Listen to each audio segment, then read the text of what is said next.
Picture this. You are the most feared animal in your valley. 6 tons of muscle, a skull built like a battering ram, teeth the size of bananas. You have never lost a fight. You have never needed to lose one. And then, one humid afternoon, you catch a scent on the wind that stops you cold because it belongs to something that might be bigger than you. This is the moment every apex predator in the Mesozoic eventually faced. Not the terror of being hunted by something smaller and sneakier, though that happened too. The real gut punch was realizing you weren't the only monster around. We tend to picture the age of dinosaurs as one long highlight reel of a single tyrant stomping around unchallenged. Reality was messier and far more interesting. Different predators overlapped constantly, fought over the same corpses, competed for the same nesting grounds, and had to make split-second judgment calls about who to avoid, who to challenge, and who to simply outlast. Understanding how they likely sized each other up tells us something the fossil record rarely gets credit for. Predators weren't just killing machines, they were constantly calculating. Modern predators don't fight everything they meet. A lion doesn't charge a hippo for fun. A wolf pack doesn't pick a war with a grizzly over a carcass unless the odds are stacked heavily in their favor. Every predator alive today runs a silent risk calculation before committing to violence, because getting injured in a world without treatment is often a death sentence, even for the winner. Dinosaurs almost certainly played by the same rules, and the fossil evidence backs it up. Paleontologists have found healed bite wounds on the skulls of large theropods, meaning these animals survived brutal encounters and lived to tell the tale, scars and all. That detail matters enormously. It tells us these weren't reckless brawls to the death every time 2 predators crossed paths. It tells us dinosaurs were assessing threats, testing boundaries, and frequently backing down before things got fatal. In other words, the ecosystem wasn't just tooth and claw. It was posturing, bluffing, and constant risk management, dinosaur style. Late Cretaceous North America is the most famous predator pileup in dinosaur history, and for good reason. Tyrannosaurus rex ruled the landscape, but it wasn't hunting in a vacuum. Smaller, faster theropods like Dakota raptor prowled the same rivers and floodplains, and juvenile tyrannosaurs themselves occupied a bizarre middle ground. They were too big to be easy prey and too small to challenge a full-grown adult of their own species. Evidence suggests young tyrannosaurs may have actively avoided adults of their own kind, carving out entirely different hunting territories and even different diets until they were large enough to compete. Imagine growing up terrified not of some rival species, but of what your own parents might become to you the moment resources got scarce. That's not a Disney movie. That's Cretaceous reality. Meanwhile, over in Jurassic North America, Allosaurus shared its world with Ceratosaurus and Torvosaurus. 2 predators built completely differently, one slimmer and blade-toothed, the other a hulking ambush brute. These 3 weren't identical competitors fighting for the exact same slice of the food chain. They likely split the landscape by hunting style, prey size, and habitat preference, the same way today's big cats, hyenas, and wild dogs coexist in Africa without triggering constant all-out war. Coexistence wasn't peace. It was an uneasy truce built on everyone knowing exactly how much force the others could bring. Not every predator has to be the biggest thing in the room, and that's where things get genuinely thrilling. Smaller theropods like Compsognathus or Velociraptor weren't just hunting prey animals. They were constantly dodging becoming prey themselves. A velociraptor sprinting across a Mongolian dune wasn't just thinking about the next meal, it was thinking about oviraptorids stealing its kills, larger theropods wandering into its territory, and the omnipresent risk of larger carnivorous dinosaurs treating it as a convenient snack between real meals. This is where behavior gets fascinating. Smaller predators likely relied on speed, stealth, and sheer nerve rather than brute strength. That's the same survival toolkit foxes and jackals use today around lions and hyenas. They scavenged fast, fed faster, and vanished before the bigger players even noticed they'd shown up. Every meal was a heist. Every heist carried the risk of a much larger set of jaws showing up uninvited. And then there's the truly nightmarish wild card of the Cretaceous underworld. There was potential of pack-hunting raptors to gangle up on prey far larger than any single one of them could handle alone.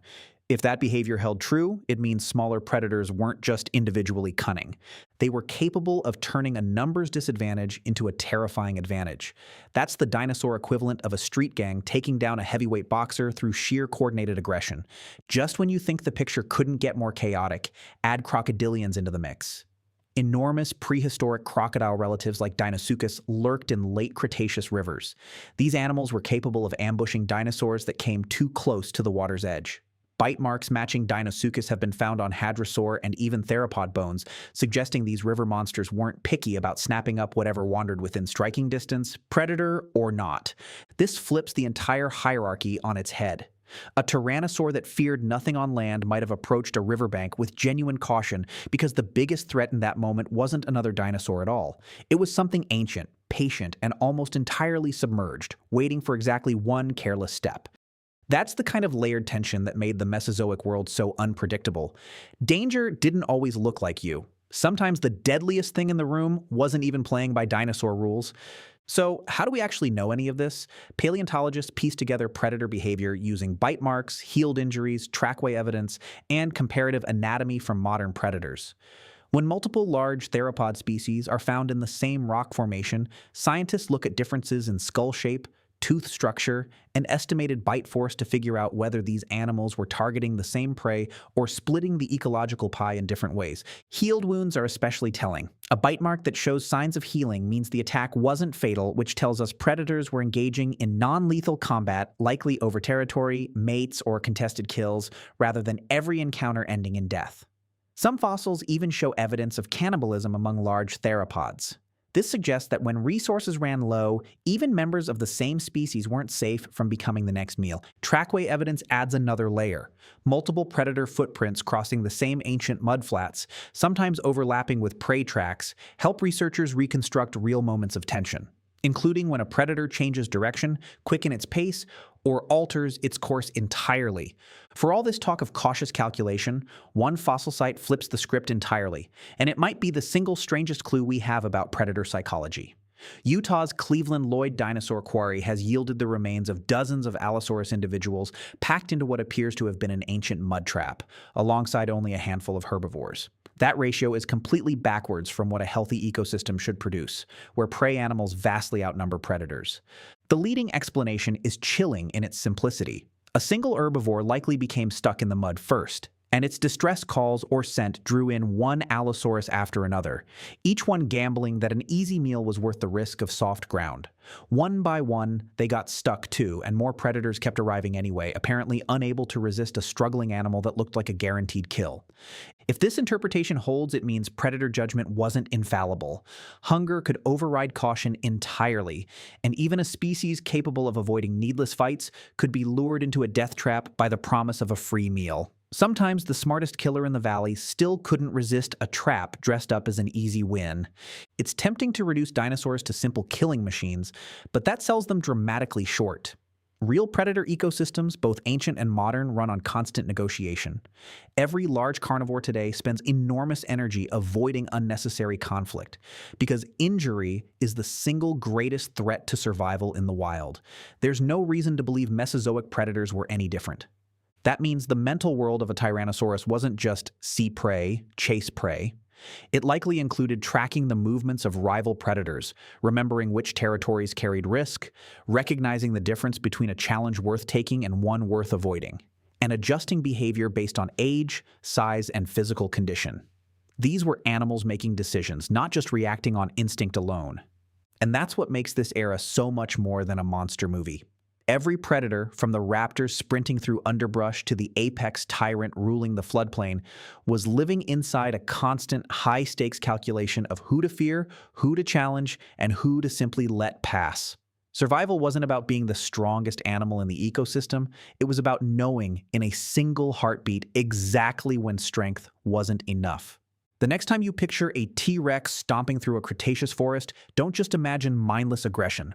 Imagine an animal running a constant threat assessment, sniffing the wind for younger rivals, listening for the telltale calls of pack-hunting raptors, and eyeing every riverbank with a flicker of caution it would never admit to. Even the kings of the Mesozoic had to watch their backs. That's the story fossils can't fully tell, but the evidence keeps hinting at it anyway. The age of dinosaurs wasn't ruled by one unstoppable predator. It was shared, contested, and constantly renegotiated by an entire cast of monsters who all, in their own way, understood one universal truth.